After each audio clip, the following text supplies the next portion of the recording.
Tonight we continue The Island of Dr. Moreau by H.G. Wells.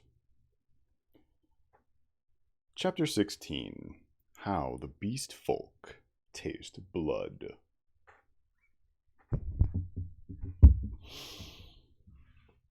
My inexperience as a writer betrays me, and I wander from the thread of my story. After I had breakfasted with Montgomery, he took me across the island to see the fumarole and the source of the hot spring into whose scalding waters I had blundered on the previous day. Both of us carried whips and loaded revolvers. While going through a leafy jungle on our road thither, we heard a rabbit squealing.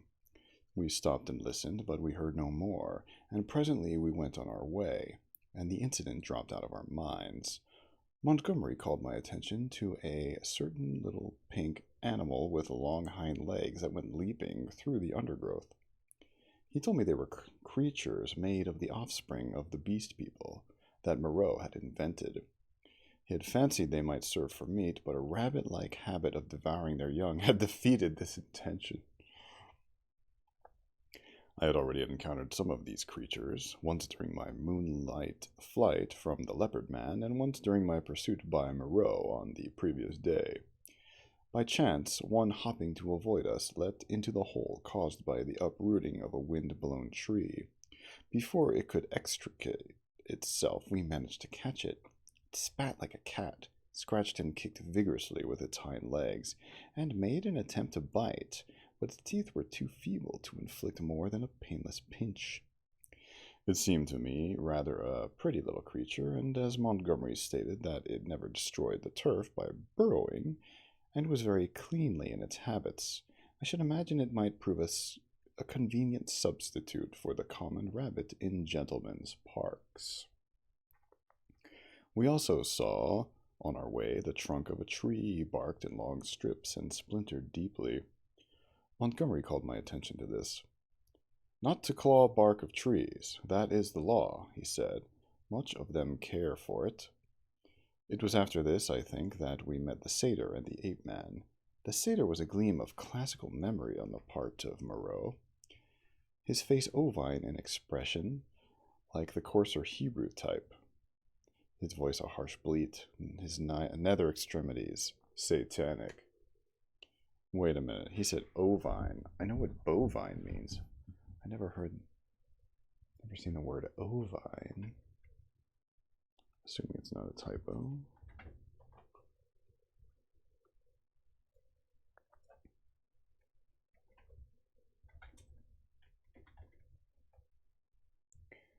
Oh, ovine.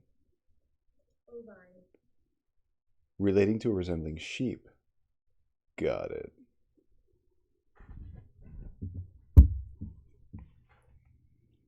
The satyr was a gleam of classical memory on the part of Moreau, his face ovine in expression like the coarser Hebrew type, his voice a harsh bleat, his nether extremities satanic.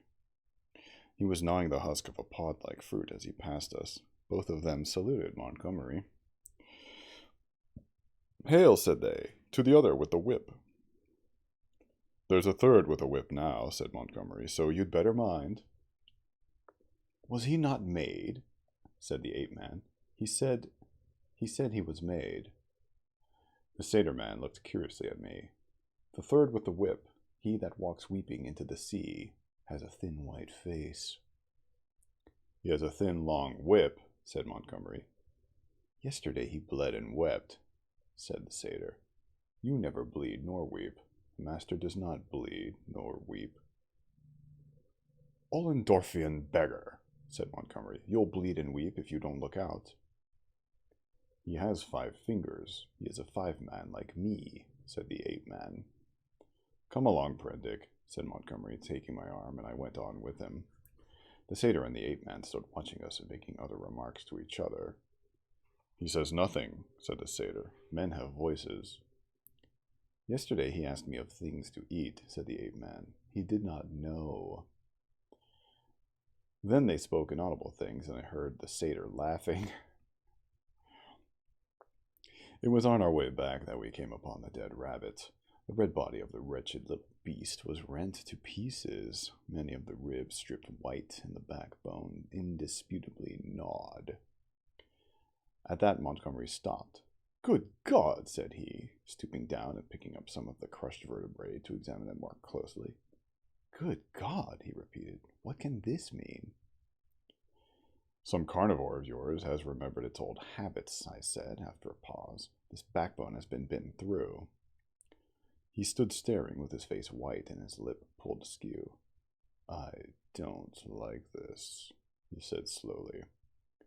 "I saw something of the same kind," said I, "the first day I came here." "The devil you did! What was it?" "A rabbit with its head twisted off." "The day you came here?" "The day I came here. In the undergrowth at the back of the enclosure. When I went out in the evening, the head was completely wrung off." He gave a long, low whistle. "And what is more, I have an idea which of your brutes did the thing. It's only a suspicion, you know. Before I came on the rabbit, I saw one of your monsters drinking in the stream." "Sucking his drink?" "Yes. Not to suck your drink, that is the law. Much the brutes care for the law, eh? When Moreau's not about. It was the brute who chased me." "Of course," said Montgomery. "It's just the way with carnivores. After a kill, they drink. It's the taste of blood, you know." "What was the brute like?" he continued. "Would you know him again?" He glanced about us, standing astride over the mess of dead rabbit, his eyes roving among the shadows and screens of greenery, the lurking places and ambuscades of the forest that bounded us in. Ambuscades. That's another new word.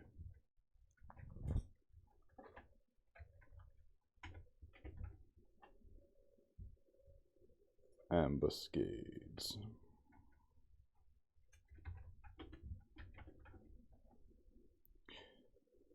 Oh, an ambush. Plural. Plural of an ambush. Of course.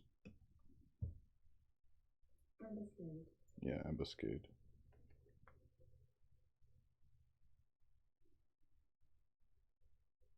The lurking places and ambuscades of the forest that bounded us in. The taste of blood, he said again. He took out his revolver, examined the cartridges in it, and replaced it. Then he began to pull at his dropping lip.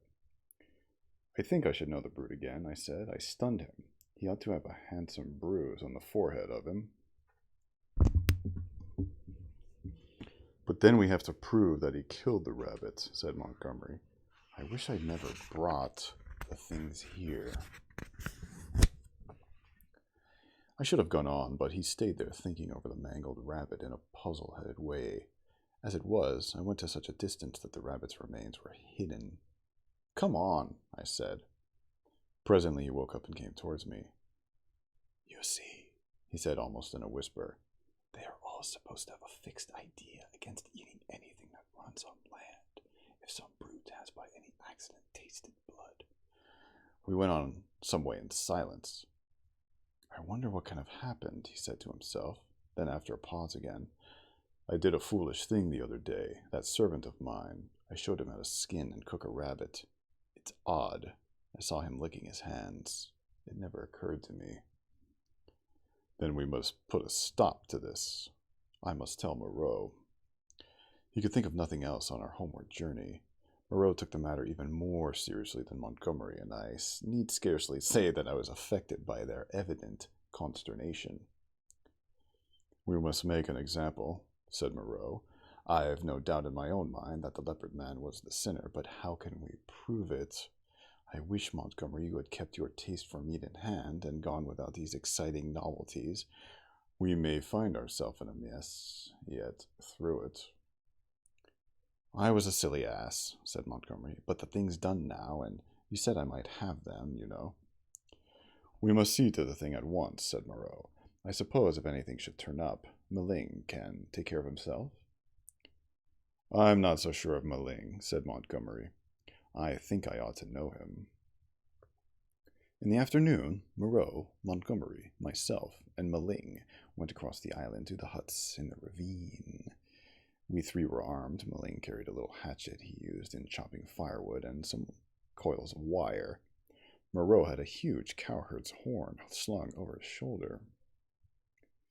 "You will see a gathering of the beast people," said Montgomery. "It is a pretty sight." Moreau said not a word on the way, but the expression of his heavy white-fringed face was grimly set.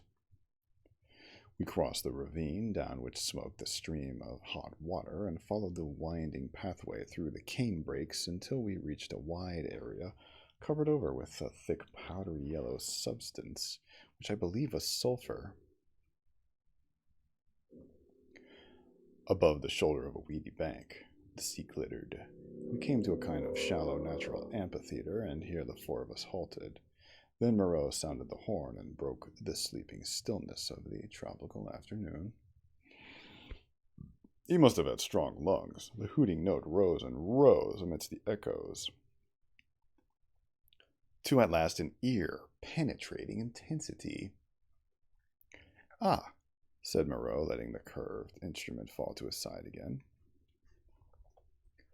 Immediately there was a crashing through the yellow canes and a sound of voices from the dense green jungle that marked the morass through which I had run on the previous day.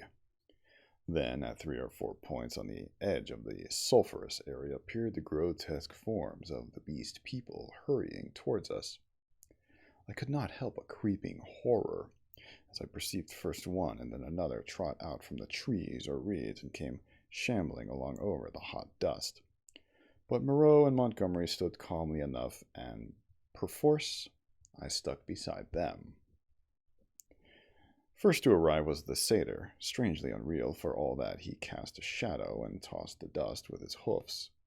After him, from the brake, came a monstrous lout, a thing of horse and rhinoceros, chewing at straw as it came, and then appeared the swine woman and 2 wolf women, then the fox-bear witch, with her red eyes and her peaked red face, and then others, all hurrying eagerly. As they came forward, they began to cringe towards Moreau and chant, quite regardless of one another, fragments of the latter half of the Litany of the Law. "His is the hand that wounds, his is the hand that heals," and so forth.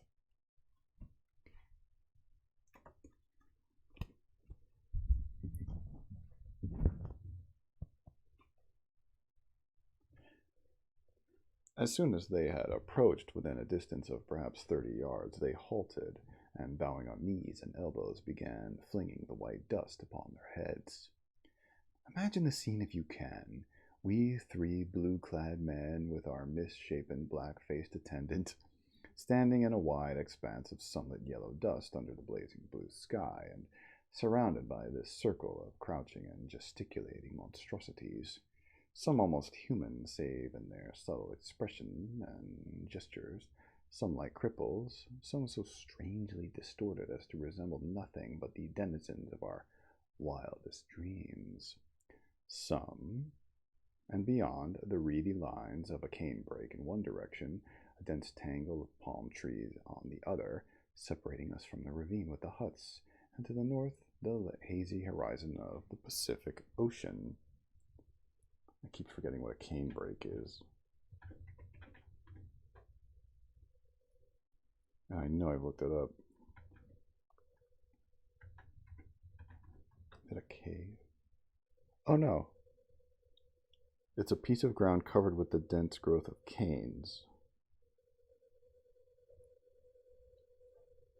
Piece of ground with a cane. What kind of cane? A cane is a hollow jointed stem of tall grass, especially bamboo or sugar cane, or the stem of a slender palm, such as a rattan.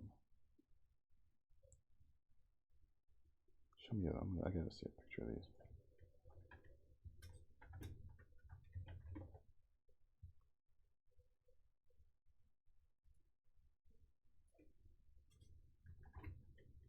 Yeah, there's plants of large green leaves. Oh, okay. Interesting. Okay, where was I? Beyond the reedy lines of a canebrake in one direction, a dense tangle of palm trees on the other, separating us from the ravine with the huts, and to the north the hazy horizon of the Pacific Ocean. 62, 63, counted Moreau. There are 4 more. I do not see the leopard man, said I. Presently Moreau sounded the great horn again, and at the sound of it all the beast people writhed and groveled in the dust. Then, sleeking out of the canebrake, stooping near the ground and trying to join the dust-throwing circle behind Moreau's back, came the leopard man. The last of the beast people to arrive was the little ape-man. The earlier animals, hot and weary with their groveling, shot vicious glances at him. "Cease," said Moreau in his firm, loud voice, and the beast people sat back upon their hams and rested from their worshipping. "Where is the sayer of the law?" said Moreau, and the hairy gray monster bowed his face in the dust. "Say the words," said Moreau. Forthwith, all in the kneeling assembly, swaying from side to side and dashing up the sulphur with their hands, first the right hand and a puff of dust, then the left, began once more to chant their strange litany. When they reached, not to eat flesh or fish, that is the law, Moreau held up his lank white hand. "Stop!" he cried, and there fell absolute silence upon them all. I think they all knew and dreaded what was coming. I looked round at their strange faces. When I saw their wincing attitudes and the furtive dread in their bright eyes, I wondered that I had ever believed them to be men. "The law has been broken," said Moreau. "None escape," from the faceless creature with the silvery hair. "None escape," repeated the kneeling circle of beast people. "Who is he?" cried Moreau, and looked around at their faces, cracking his whip. I fancied the hyena swine looking dejected. So, too, did the leopard man. Moreau stopped, facing this creature, who cringed toward him with the memory and dread of infinite torment. "Who is he?" repeated Moreau, in a voice of thunder. "Evil is he who breaks the law," chanted the sayer of the law. Moreau looked into the eyes of the leopard man and seemed to be dragging the very soul out of the creature.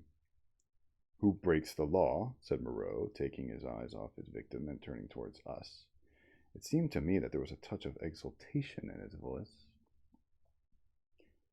"Goes back to the house of pain," they all clamored. "Goes back to the house of pain, oh master." "Back to the house of pain, back to the house of pain," gabbled the ape-man, as though the idea was sweet to him. "Do you hear?" said Moreau, turning back to the criminal. "My friend, hello."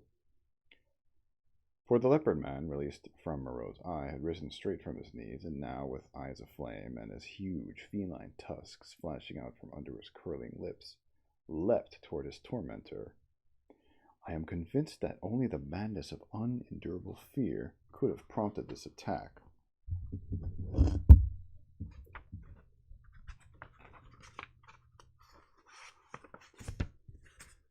The whole circle of 80 monsters seemed to rise about us.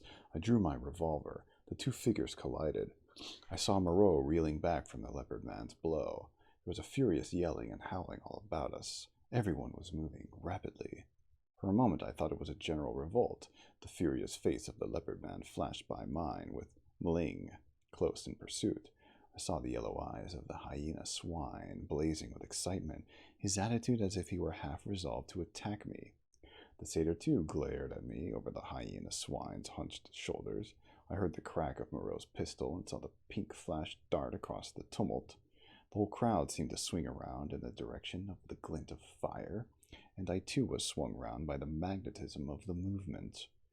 In another second I was running, one of a tumultuous shouting crowd, in pursuit of the escaping leopard man. That is all I can tell definitely. I saw the leopard man strike Moreau, and then everything spun about me until I was running headlong. Mling was dead, close in pursuit of the fugitive. Oh, I'm sorry. Mling was ahead, close in pursuit of the fugitive. Behind their tongues, already lolling out, ran the wolf women in great leaping strides. The swine folk followed, squealing with excitement, and the 2 bull men in their swathings of white.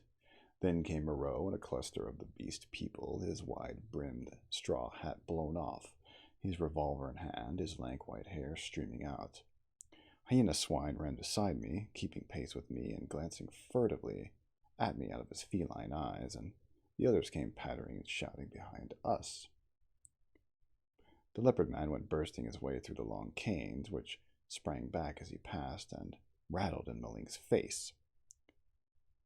We others in the rear found a trampled path for us when we reached the break. The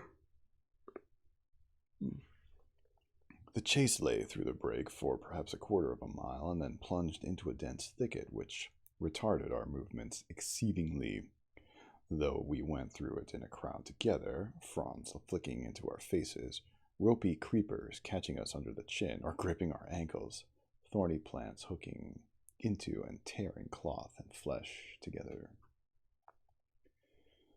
"He has gone on all fours through this," panted Moreau, now just ahead of me. "None escape," said the wolf bear, laughing into my face with the exultation of hunting. We burst out again among rocks and saw the quarry ahead, running lightly on all fours and snarling at us over his shoulder. At that the wolf folk howled with delight. The thing was still clothed, and at a distance its face still seemed human, but the carriage of its four limbs was feline, and the furtive droop of its shoulder was distinctly that of a hunted animal. It leapt over some thorny yellow flowering bushes and was hidden. Maling was halfway across the space. Most of us now had lost the first speed of the chase and had fallen into a longer and steadier stride. I saw as we traversed the open that the pursuit was now spreading from a column into a line. The hyena swine still ran close to me, watching me as it ran every now and then puckering its muzzle with a snarling laugh. At the edge of the rocks, the leopard man, realizing that he was making for the projecting cape upon which he had stalked me on the night of my arrival, had doubled in the undergrowth. But Montgomery had seen the maneuver and turned it again. So, panting, tumbling against rocks, torn by brambles, impeded by ferns and reeds, I helped pursue the leopard man who had broken the law, and the hyena swine ran, laughing savagely, by my side. I staggered on, my head reeling and my heart beating against my ribs, tired almost to death, and yet not daring to lose sight of the chase, lest I should be left alone with this horrible companion. I staggered on in spite of infinite fatigue and the dense heat of the tropical afternoon. At last the fury of the hunt slackened. We had pinned the wretched brute into a corner of the island. Moreau, whip in hand, marshaled us all into an irregular line, and we advanced now slowly, shouting to one another as we advanced and tightening the cordon about our victim. He lurked noiseless and invisible in the bushes through which I had run from him during that midnight pursuit. "Steady!" cried Moreau. "Steady!" As the ends of the line crept around the tangle of the undergrowth and hemmed the brute in. "Where a rush!" came the voice of Montgomery from beyond the thicket. I was on the slope above the bushes. Montgomery and Moreau beat along the beach beneath. Slowly we pushed in among the fretted network of branches and leaves. The quarry was silent. "Back to the House of Pain, the House of Pain, the House of Pain," yelped the voice of the ape-man some 20 yards to the right. When I heard that, I forgave the poor wretch all the fear he had inspired in me. I heard the twigs snap and the bow swish aside before the heavy tread of the horse rhinoceros upon my right. Then suddenly, through a polygon of green, in the half-darkness under the luxuriant growth, I saw the creature we were hunting. I halted. He was crouched together in the smallest possible compass, his luminous green eyes turned over his shoulder regarding me. It may seem a strange contradiction in me. I cannot explain the fact. But now, seeing the creature there in a perfectly animal attitude with the light gleaming in its eyes and its imperfectly human face distorted with terror, I realized again the fact of its humanity.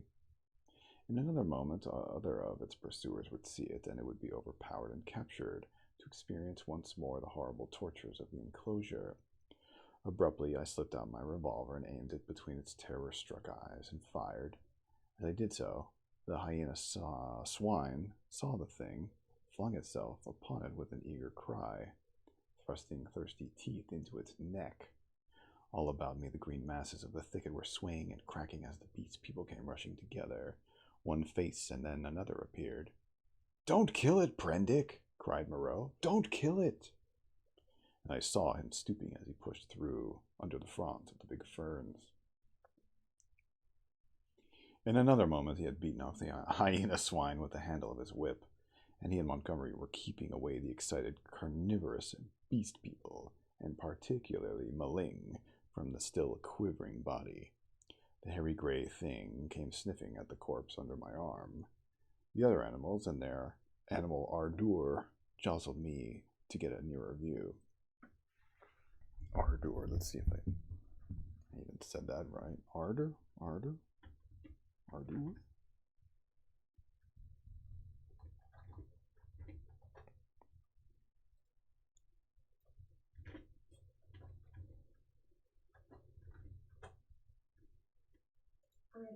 It's just ardor. Enthusiasm or passion. Okay, ardor.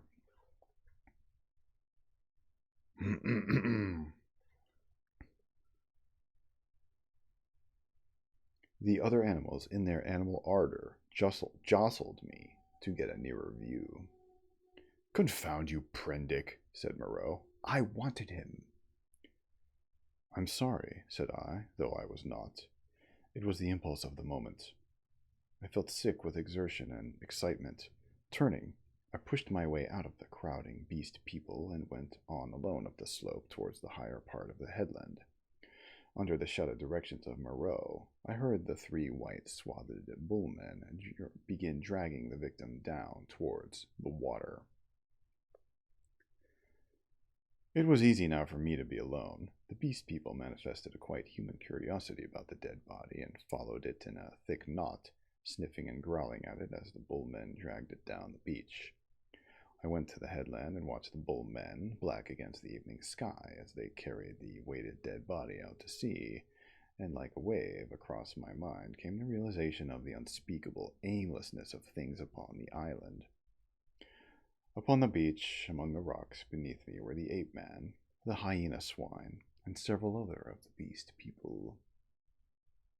Standing about Montgomery and Moreau, they were all still intensely excited and all overflowing with noisy expressions of their loyalty to the law. Yet I felt an absolute assurance in my own mind that the hyena swine was implicated in the rabbit killing. A strange persuasion came upon me that, save for the grossness of the line, the grotesqueness of the forms, I had here before me the whole balance of human life in miniature, the whole interplay of instinct, reason, and fate in its simplest form. The leopard man had happened to go under. That was all the difference. Poor brute. Poor brutes. I began to see the viler aspect of Moreau's cruelty. I had not thought before of the pain and trouble that came to these poor victims after they had passed from Moreau's hands. I had shivered only at the days of actual torment in the enclosure, but now that seemed to me the lesser part. Before, they had been beasts, their instincts fitly adapted to their surroundings, and happy as living things may be. Now they stumbled in the shackles of humanity, lived in a fear that never died, fretted by a law they could not understand. Their mock-human existence, begun in agony, was one long internal struggle, one long dread of Moreau. And for what? It was the wantonness of it that stirred me.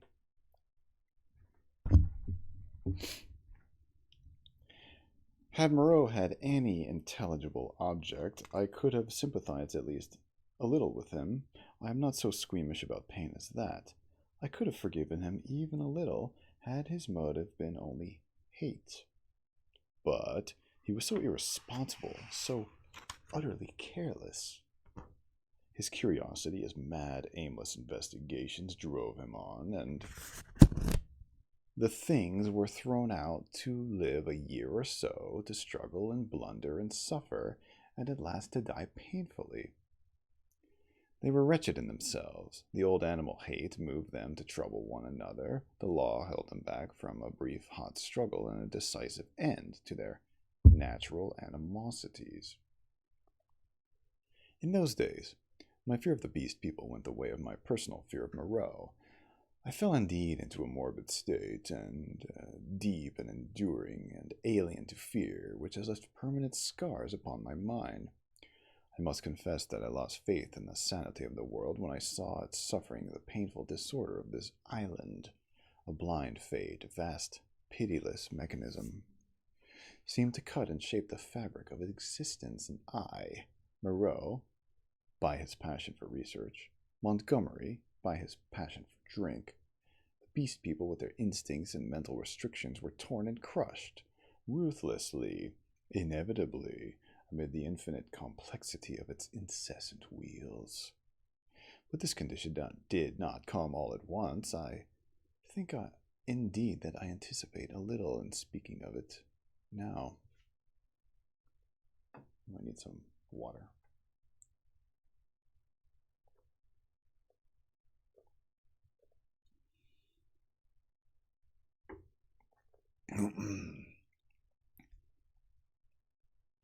Chapter 17, A Catastrophe.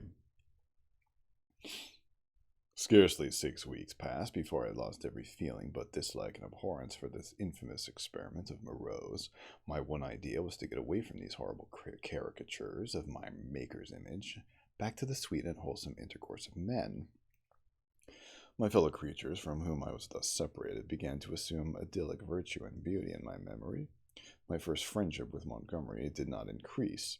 His long separation from humanity, his secret vice of drunkenness, his evident sympathy with the beast people, tainted him to me. Several times I let him go alone among them. I avoided intercourse with them in every possible way. I spent an increasing proportion of my time upon the beach looking for some liberating sail that never appeared, until one day there fell upon us an appalling disaster which put an altogether different aspect upon my strange surroundings. It was about 7 or 8 weeks after my landing, rather more, I think, though I had not troubled to keep account of the time, when this catastrophe occurred. It happened in the early morning, I should think about 6.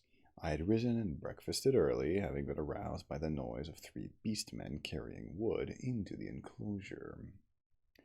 After breakfast, I went to open the gateway of the enclosure and stood there smoking a cigarette and enjoying the freshness of the early morning. Moreau presently came round the corner of the enclosure and greeted me. He passed by me, and I think I heard him behind me unlock and enter his laboratory. So indurated was I at the time to the abomination of that place that I heard without a touch of emotion the puma victim begin another day of torture. Indurated. That's quite a word. Don't think I've ever seen that word before either.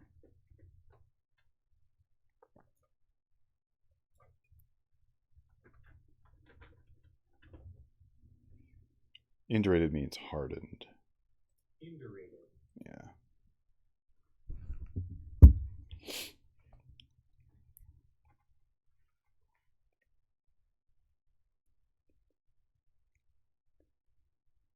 Where was I? Oh, yeah. So indurated was I at the time to the abomination of the place that I heard without a touch of emotion the puma victim begin another day of torture. I met its persecutor with a shriek, almost exactly like that of an angry virago. What is a virago?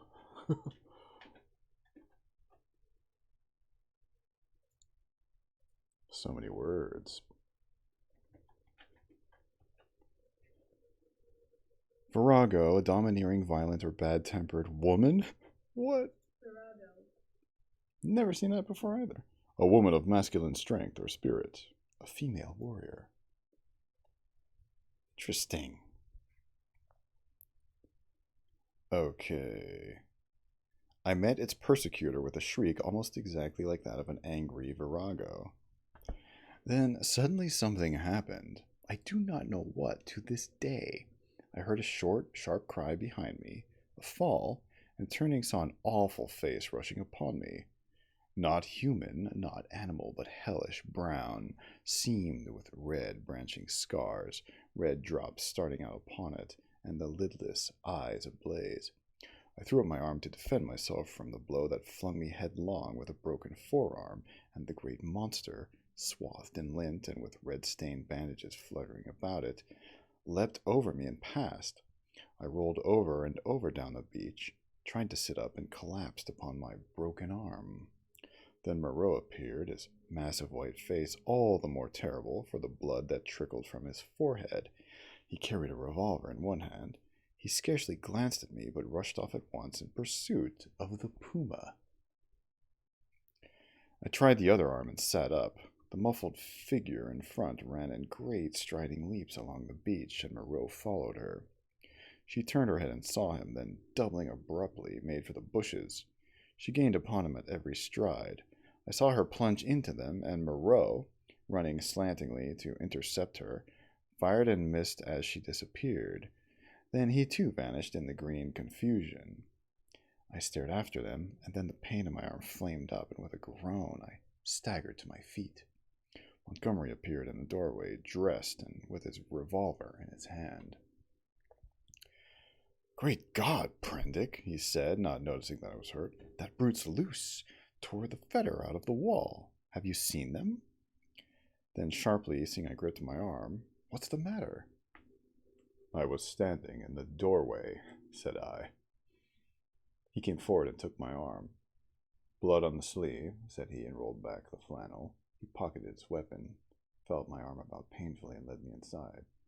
"Your arm is broken," he said, and then, "Tell me exactly how it happened. What happened?"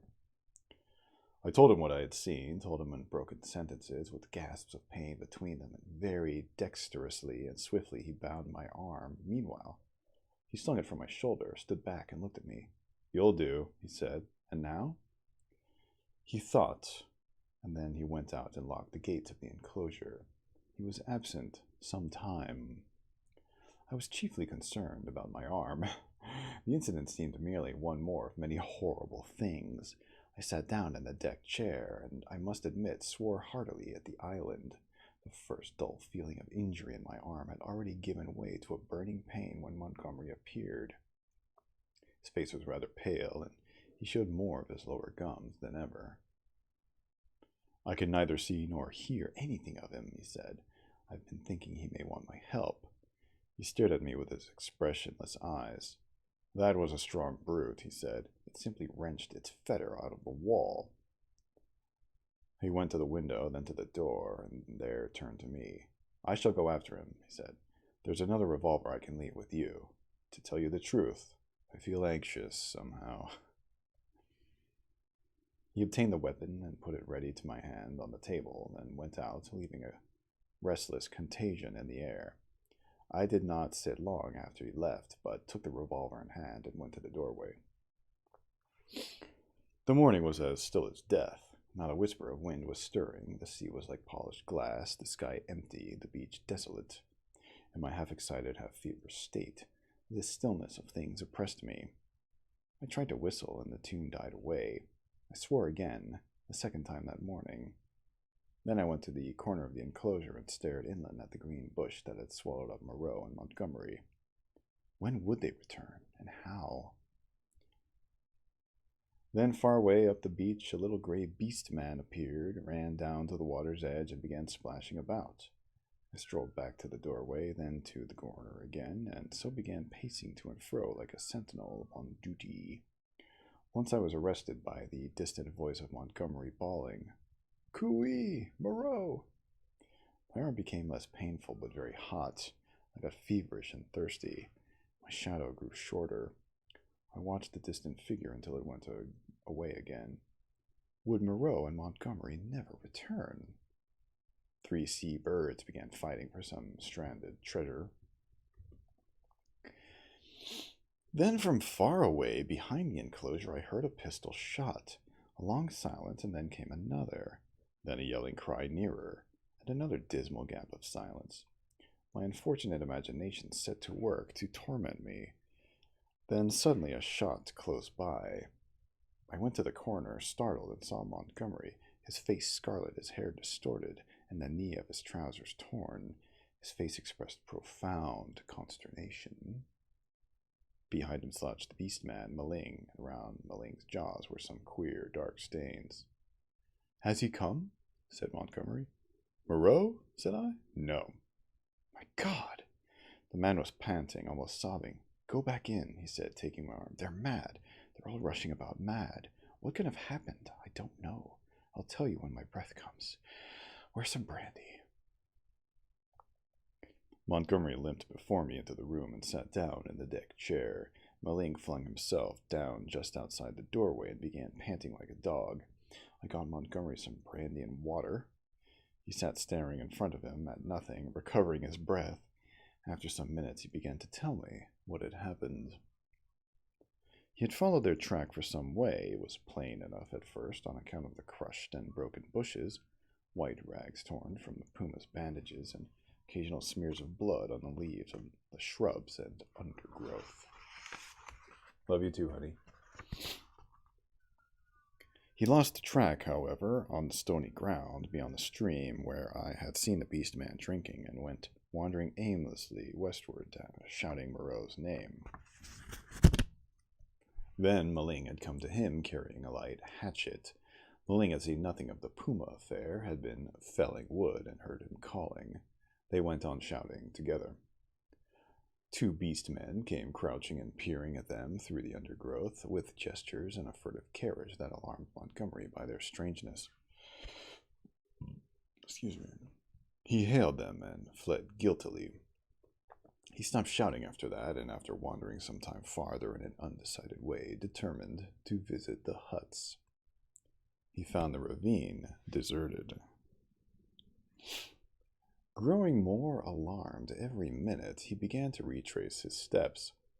Then it was he encountered the two swine men I had seen dancing on the night of my arrival. Blood-stained they were about the mouth and intensely excited. They came crashing through the ferns and stopped with fierce faces when they saw him. He cracked his whip with some trepidation, and forthwith they rushed at him. Never before had a beast man dared to do that. One he shot through the head, Maling flung himself upon the other, and the two rolled grappling.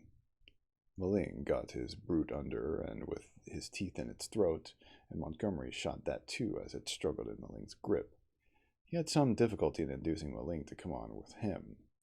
Thence they had hurried back to me. On the way, Maling had suddenly rushed into a thicket and driven out an undersized osselet man, also blood-stained and lame through a wound in the foot. This brute had run a little away and then turned savagely at bay, and Montgomery, with a certain wantonness, I thought, had shot him. What does it all mean? Said I.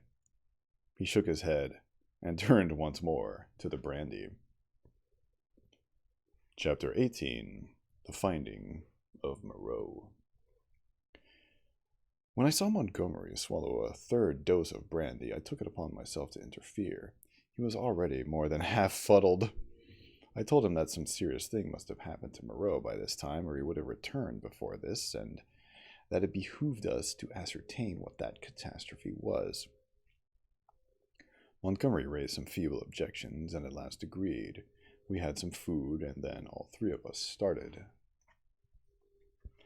It is possibly due to the tension of my mind at the time, but even now that start into the hot stillness of the tropical afternoon is a singularly vivid impression.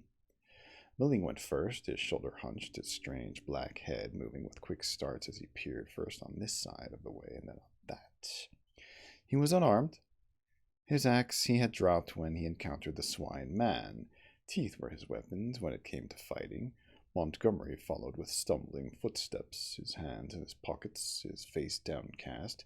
He was in a state of muddled sullenness with me on account of the brandy. My left arm was in a sling. It was lucky it was my left, and I carried my revolver in my right. Soon we traced a narrow path through the wild luxuriance of the island, going northwestward, and presently Maling stopped and became rigid with watchfulness. Montgomery almost staggered into him, and then stopped too. Then, listening intently, we heard coming through the trees the sound of voices and footsteps approaching us. Okay, take a nap, honey. He is dead, said a deep, vibrating voice. He is not dead. He is not dead, jabbered another. We saw, said several voices. Hello, suddenly shouted Montgomery. Hello there. Confound you, said I, and gripped my pistol. There was a silence, and crashing among the interlacing vegetation, first here, then there, and then half a dozen faces appeared, strange faces lit by a strange light. Maling made a growling noise in his throat. I recognized the ape-man. I had indeed already identified his voice, and two of the white-swathed, brown-featured creatures I had seen in Montgomery's boat. With these were the two dappled brutes and that gray, horribly crooked creature who said the law.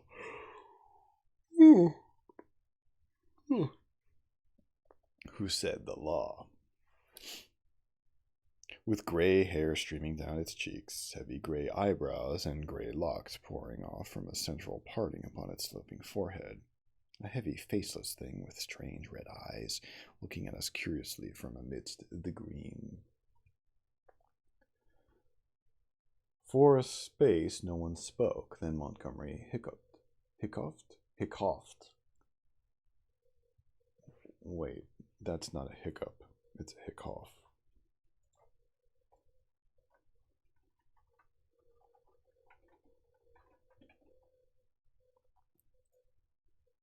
I think. Let's look it up. I don't know. Hiccough. Suffer from or make the sound of a hiccup or series of hiccups. It is a hiccup. Some people call it a hiccough, I guess, or used to. Then Montgomery hiccuped. Who said he was dead? The monkey man looked guiltily at the hairy gray thing. He is dead, said this monster. They saw. There was nothing threatening about this detachment, at any rate. They seemed awe-stricken and puzzled. Where is he? Said Montgomery. Beyond, and the gray creature pointed. Is there a law now? Asked the monkey man. Is it still to be this and that? Is he dead indeed? Is there a law? Repeated the man in white. Is there a law, thou other with the whip? He is dead, said the hairy gray thing, and they all stood watching us. Prendick, said Montgomery, turning his dull eyes to me. He's dead, evidently. I had been standing behind him during this colloquy. Colloquy?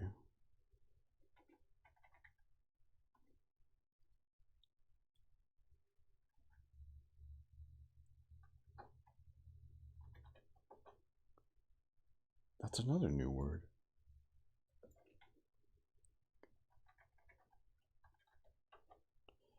Conversation.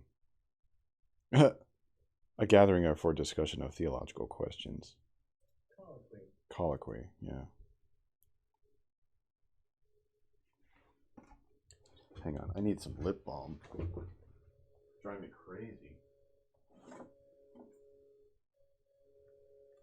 This dry mouth. Should have done this before the stream.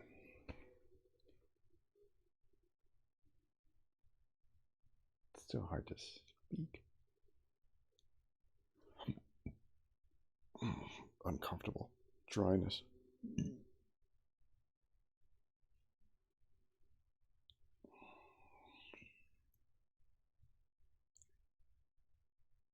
So annoying. Okay.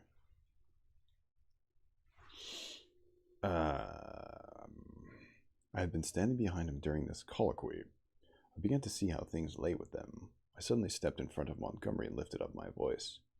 Children of the law, I said, he is not dead. Maling turned his sharp eyes on me. He has changed his shape. He has changed his body, I went on. For a time you will not see him. He is there. I pointed upward, where he can watch you. You cannot see him, but he can see you. Fear the law. I looked at them squarely. They flinched. He is great. He is good, said the ape-man, peering fearfully upward among the dense trees. And the other thing? I demanded. The thing that bled and ran screaming and sobbing, that is dead too, said the gray thing, still regarding me. That's well, grunted Montgomery. The other with the whip, began the gray thing. Well, said I. Said he was dead. But Montgomery was still sober enough to understand my motive in denying Moreau's death. He is not dead, he said slowly. Not dead at all, nor more dead than I am. Some, said I, have broken the law. They will die. Some have died. Show us now where his old body lies, the body he cast away because he had no more need of it. It is this way, man who walked in the sea, said the gray thing. And with these 6 creatures guiding us, we went through the tumult of ferns and creepers and tree stems toward the northwest. Then came a yelling, a crashing among the branches, and a little pink homunculus rushed us by shrieking. Immediately after appeared a monster in headlong pursuit, blood bedabbled, who was amongst us almost before he could stop his career. The gray thing leapt aside. Maling, with a snarl, flew at it and was struck aside. Montgomery fired and missed, bowed his head, threw up his arm, and turned to run. I fired, and the thing still came on, fired again, point blank, into its ugly face. I saw its features vanish in a flash. Its face was driven in.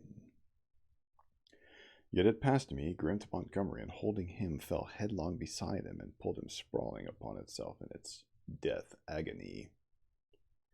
I found myself alone with Maling, the dead brute, and the prostrate man. Montgomery raised himself slowly and stared in a muddled way at the shattered beast man beside him. It more than half sobered him.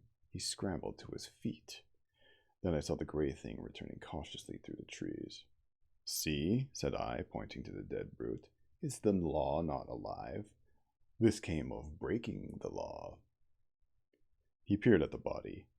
He sensed the fire that kills, said he in his deep voice. Repeating part of the ritual, the others gathered round and stared for a space. At last we drew near the westward extremity of the island. We came upon the gnawed and mutilated body of the puma, its shoulder bone smashed by a bullet, and perhaps 20 yards farther found at last what we sought. Moreau lay face downward in a trampled space in a cane brake. One hand was almost severed at the wrist, and his silvery hair was dabbled in blood. His head had been battered in by the fetters of the puma. The broken canes beneath him were smeared with blood. His revolver we could not find. Montgomery turned him over.